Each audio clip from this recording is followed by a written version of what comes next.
The following segments are pre-recorded and sponsored by Longworth Productions. Aging Well on Triad Today.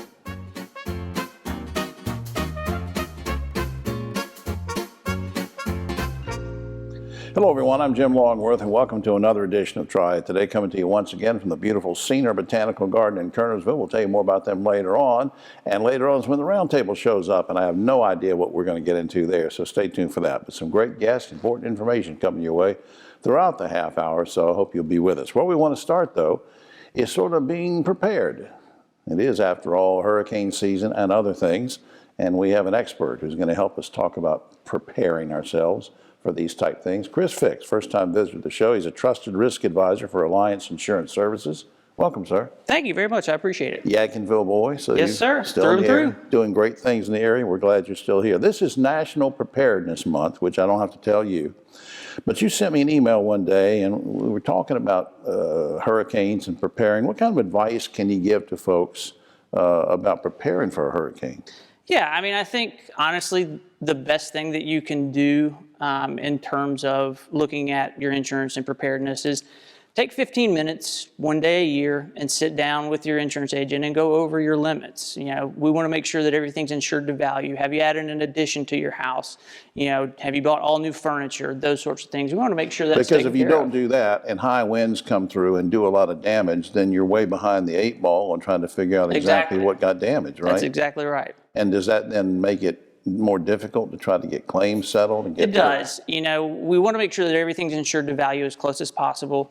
And if you're underinsured, sometimes that can lead to a little bit of heartache in the sense of some of your valuables that may have been lost, damaged during the hurricane or storm.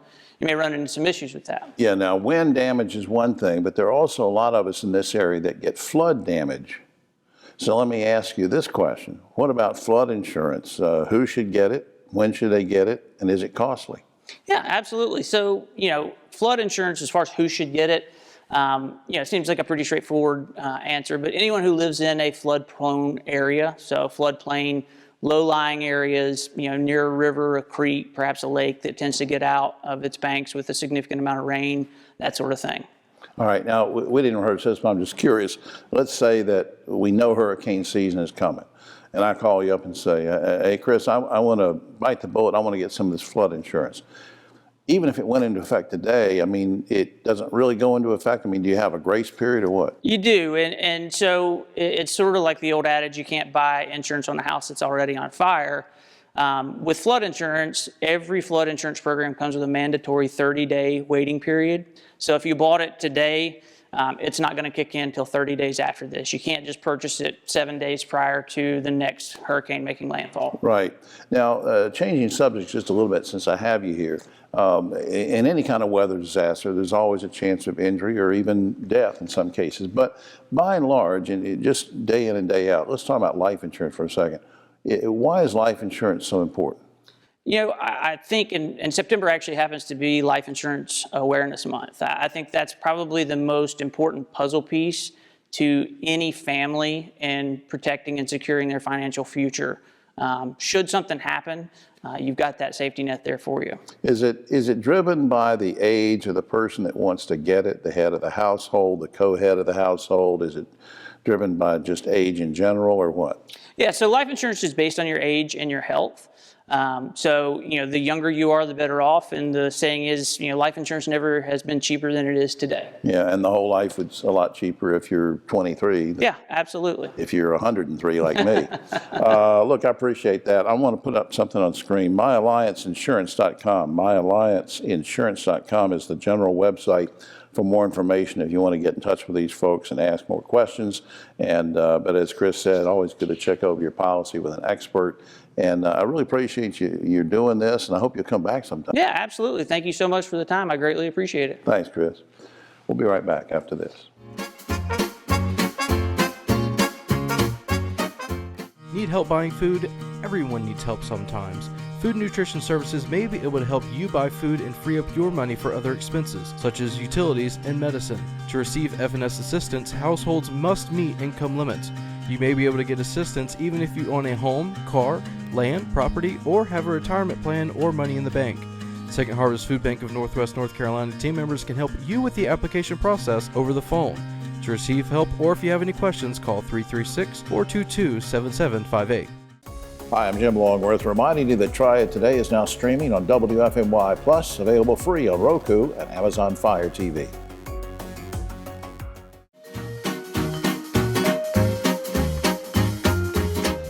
Back now on Triad Today, and my late father, rest his soul, used to have a favorite phrase of his. People say, "How you doing, Mr. Longworth?" And he'd say, "I'm aging nicely."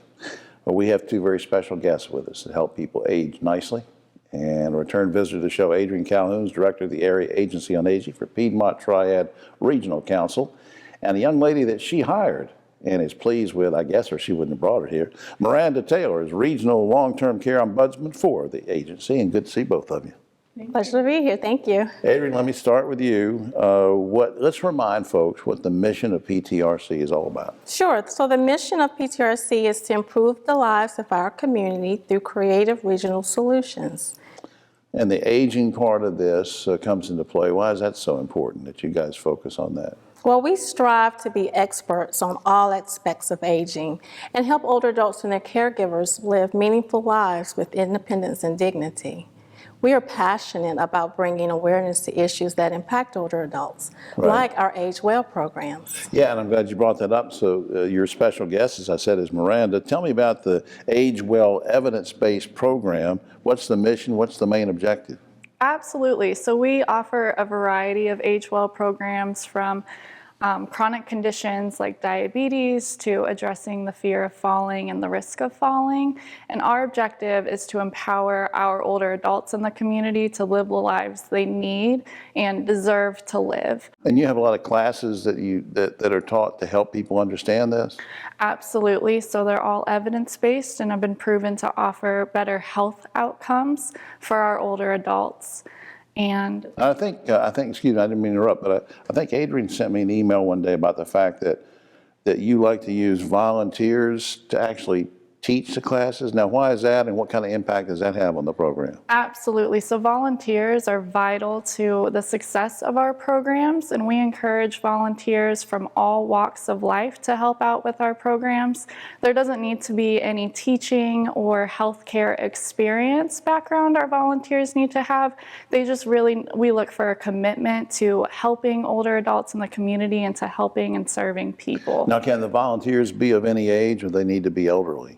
They can be of any age, and again, just really wanting to learn and help serve our community in that capacity. So if I wanted to volunteer, I mean, is there a training process or something that I would go through before you turn me loose in there and say, go ahead and do this class, or what? Yes, so we do offer a comprehensive training to all of our volunteers who want to become leaders at our office here in Kernersville. We also prepare them as well as possible and give them all the necessary tools, both kind of emotionally, mentally, and physically. We didn't rehearse this, but I'm going to embarrass Miranda by asking you, Adrienne, what is it you saw in Miranda that you hired her? I mean, because she seems to have a passion that you share for this topic. What did you see? Well, again, we really strive to be that expert, and Miranda came out of a gerontology program that showed her desire and the passion to work with older adults.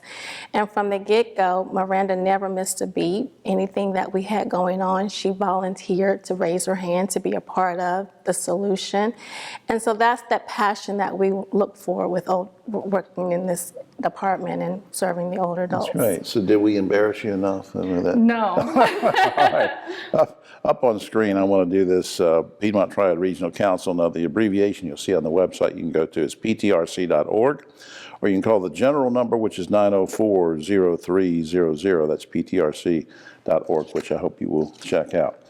Adrienne, thanks for all you do and for bringing along Miranda, and we just appreciate everything you're doing for folks. Thank you so much. Thank you for having us. We'll be right back after this.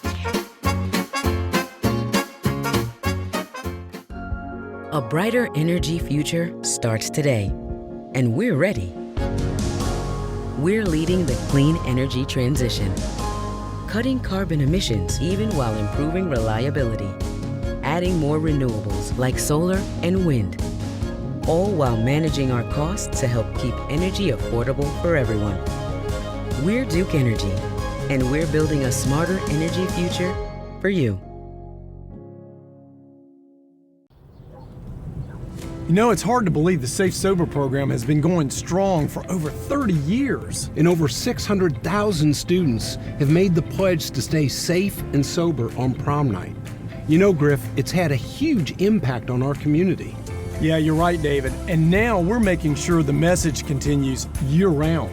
So everyone can join us in supporting our students. Learn more and take the pledge at safesober.com, sponsored by Daggett Schuler.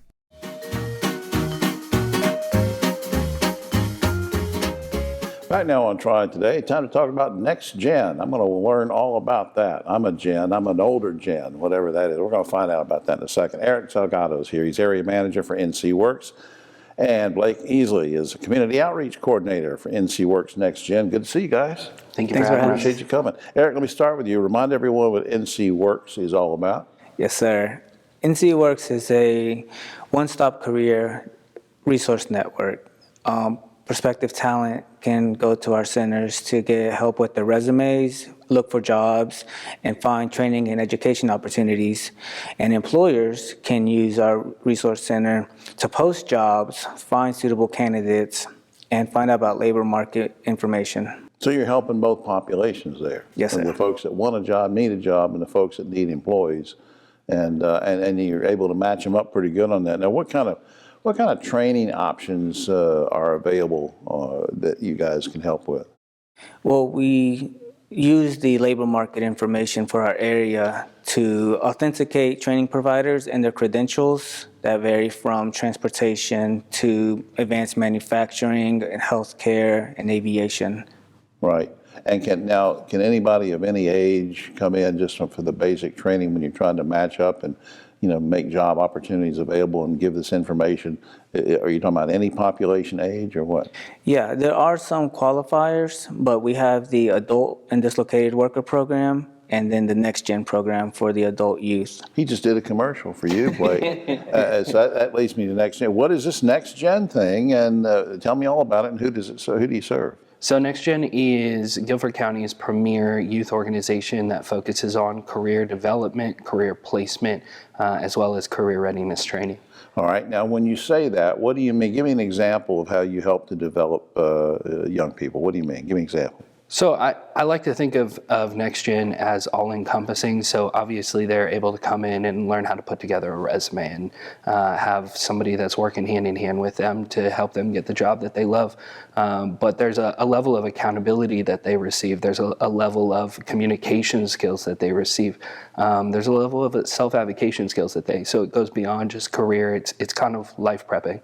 Yeah, and it helps with sort of shaping their attitude toward the workplace. Now, how young, maybe you've already told me this, but I'm an old gen, so I might have just forgotten. But how young can somebody be to get involved? So NextGen serves youth or young adults, we like to call them young adults, between the ages of 16 and 24. All right, so somebody can be in high school and come to you and say, I'm thinking about a certain career. You guys can sort of guide them and develop them even at an early age? Absolutely. It's a little bit, I will say it's a little bit difficult to sometimes work with a young adult who's in high school, but we do have solutions to help them kind of get their So usually you're dealing with folks once they get out of high school, more or less. I would say more or less we usually deal with young adults who are above the age of 18, but there are opportunities, that we can make work for young adults. Anything new on the horizon for your program that you want to let us know about? So NextGen has been listening to what the youth have been asking for. A lot of these young adults these days, they want to be entrepreneurs. They don't want to be told what to do. They want to be their own employees. And so listening to that and being able to provide resources in that field of entrepreneurship and bringing in local community resources to train them to do so. They don't want to be told what to do. Boy, neither. I'm almost 70. I don't want to be told what to do, but Sherry and Diana back there behind the camera and Neil, and they tell me that I have to do this right now. up on screen. No, I want to do this. Up on screen. NCWorks.gov is one website you want to check out, and also GuilfordWorks.org. Please check that out. GuilfordWorks.org. To Eric and Blake, thanks for all you're doing to help people get jobs, get in the workforce, develop their attitudes and their ethics. Thanks for all that. All right. Thank you for having us. Thanks, guys. We'll be right back after this.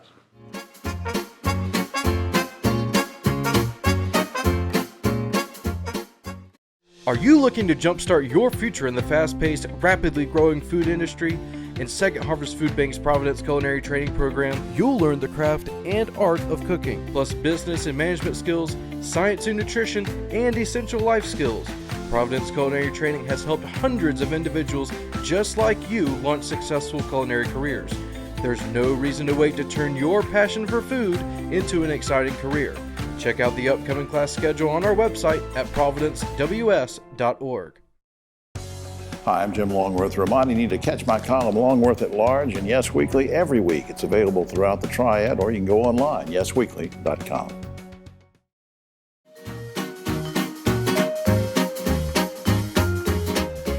Back now on Triad Today, it's time to go clubbing in a beautiful area in Mount Airy, Cross Creek Country Club. We're going to talk about that a little bit with a very special guest. Shannon Myers is General Manager at Cross Creek, and we welcome you to the program. Thank you. Thank you so much for having me. It is a beautiful place, isn't it, up there? It's gorgeous. It's the most beautiful office I've ever had. Yeah, it's just the mountain ranges up there and everything, and we'll get to that in a second. I think we got some footage or something of that. But before that, you and I were chatting beforehand. You were born where and raised where? You've been all over. Kind of bounced around a little bit. I was born in Michigan there for a short period, and I grew up in South Florida in Fort Lauderdale. Right. And after college, I stayed at home for college and commuted. So I was ready to move then, and I had family in Boston and figured, why not move to the big city? So right. I thought I'd stay a few years. I stayed 26. Raised a family, and then during COVID, I came to Mount Airy, it was where my parents live, and decided to spend some time with them and sort of fell in love with the area. That's great. So you had family down here, and that's great. Now, we didn't rehearse this or anything. I'm just interested, what led you to want a career in club management? I mean, it's a very specific kind of skill there. Yeah, it was really a sort of domino effect, and it's funny when you think back and you look back, you see how different experiences sort of shaped you for what you landed in. And when I came down during COVID, my parents were actually looking to purchase the club. It was on the market, and they said, well, you've got nothing to do right now. Go do the due diligence on this. They volunteered you. Yes, I was voluntold to figure out if it was a good deal. And so I dove in and met the people and got to know the books and figured out the business in the area as best I could. And then when he bid on it and the bid was accepted, he said, well, now you have to stay. Yeah, keep daughter at home to run this place. Well, Yeah. Look, even before your parents got interested in that, long tradition with that club, right? Actually, this is our 50th year, so it's really nice. It's such a great story because so many local families have been involved in the club from the very beginning that it's neat to be a part of it. We started out talking about how beautiful the golf course is. I don't know if we have the footage or not, but if not, you can see it online. There's on the YouTube, the thing of sort of a drone aerial of the place. Just a beautiful place. Now, tell me about the golf course. That's pretty well designed, isn't it? It is. It's it's 175 acres, and the front 9 are mostly flat, and then the back 9 is super hilly. It's really challenging, and they definitely named it properly. I think you have to cross the creek, 11 times while you're while you're playing 18 holes. And if you're not crossing a creek, you are fighting against 78 bunkers. So pretty challenging. Yeah. Now, folks might wonder, so no, wait a minute, this is kind of exclusive, and maybe if I don't live in Mount Airy, I mean, why is this relevant? And I'm getting to that because you guys have this huge place where all sorts of community events are held, nonprofit things, luncheons.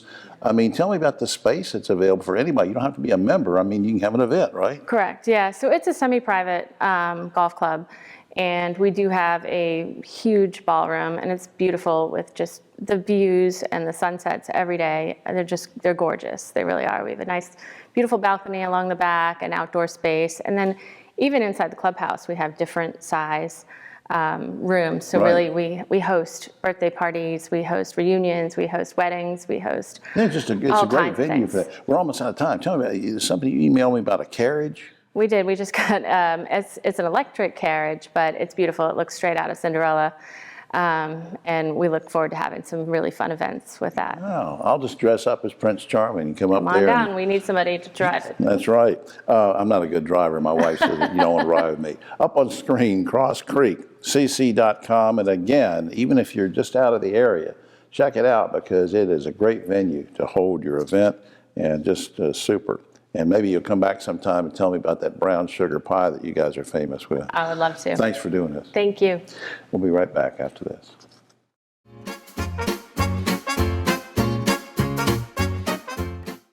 Baby, watch me fly. Baby, watch me soar. Baby, watch me fly. I will open up the sky. Fly local, fly easy, fly PTI. Every cookie sold in the Girl Scout Cookie Program helps girls learn lifelong lessons in people skills, decision making, money management, goal setting, and business ethics. It's amazing how much you can learn from a cookie. The Girl Scout Cookie Program. Think outside the box.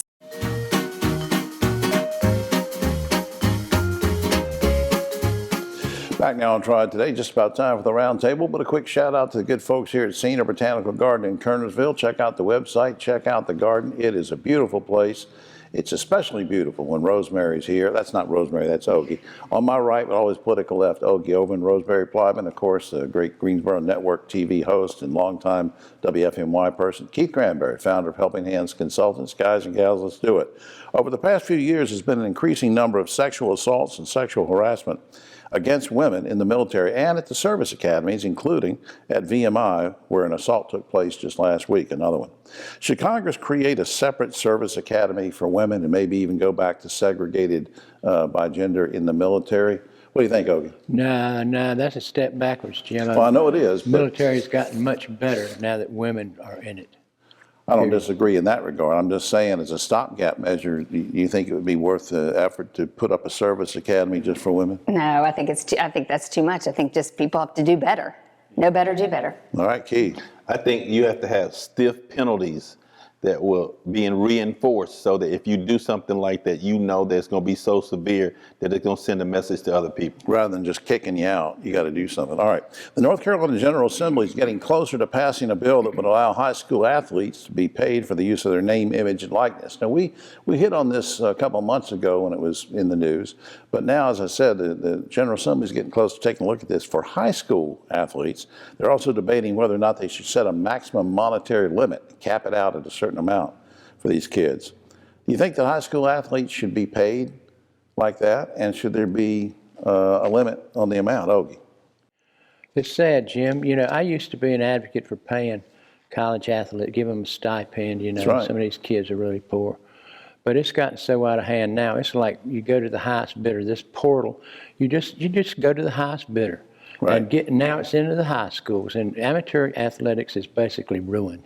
What do you think, Mom? I agree it's ruined, but also there are people who are profiting off these kids who don't have anything. So there has to be some give and take somewhere. There has to be some way to make this right for the kids and the families. Granberry.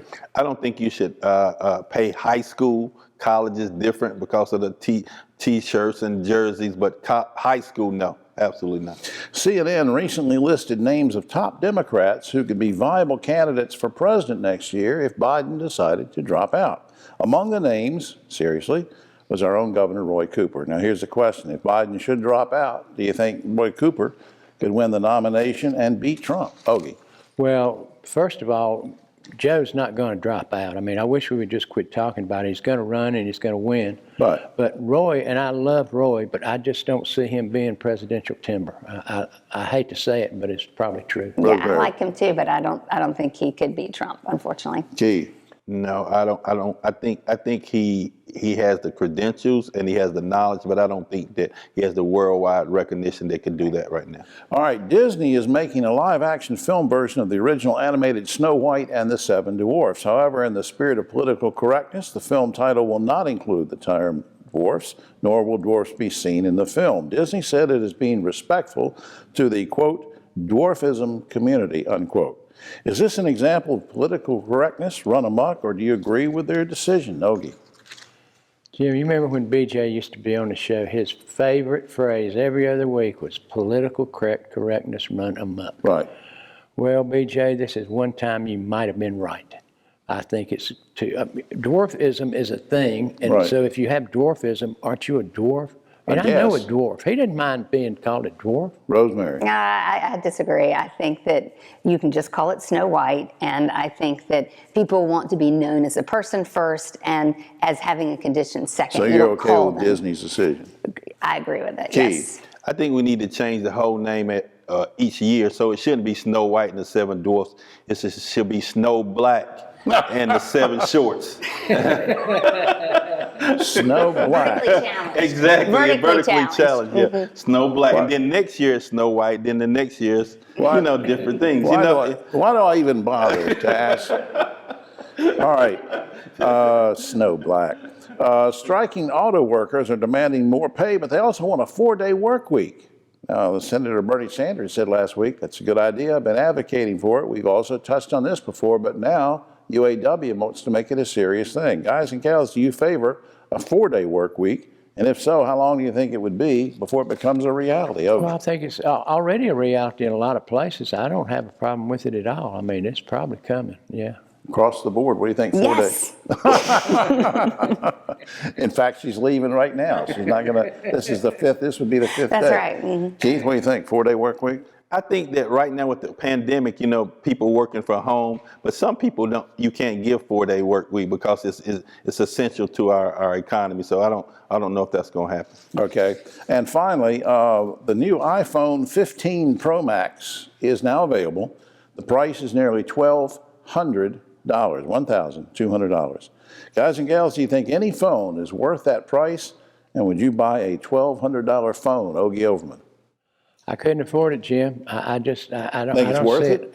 Well, in some ways, to people who can afford it, it is. I mean, their whole life revolves around their phone, but not me. All right, what do you think, Rosemary? I mean, they've been incrementally going up, so it's really not surprising. I think the last one was about $1,000, so it's not surprising, and it probably is worth it. And I can't say that if I had the opportunity to get one, I wouldn't. So. Keith, you gonna buy a $1,200 phone? I am not. It's not worth it. I'll wait a couple of years and get it then when it's like $800, $600. You get it when you're going to see the Snow Black movie. Exactly. You can call and ahead. the 7 vertically challenged. Yeah, you can call Shorts. ahead. All right, well that's all you can use my flip phone, and I got a flip phone over that. All right, so anyway, that's because Rosemary stalks me all the time. I have to cut my phone off. On that flip phone, huh? That's all the time we have. Oh, except for this, a Tennessee woman is now the world record holder for having the longest mullet in history.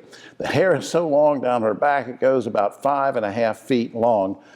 And she said, well, that's nothing. You ought to see under my arms. It's a Tennessee joke. Anyway, shouldn't have said that. All right, we'll be back with a new Disney film next week.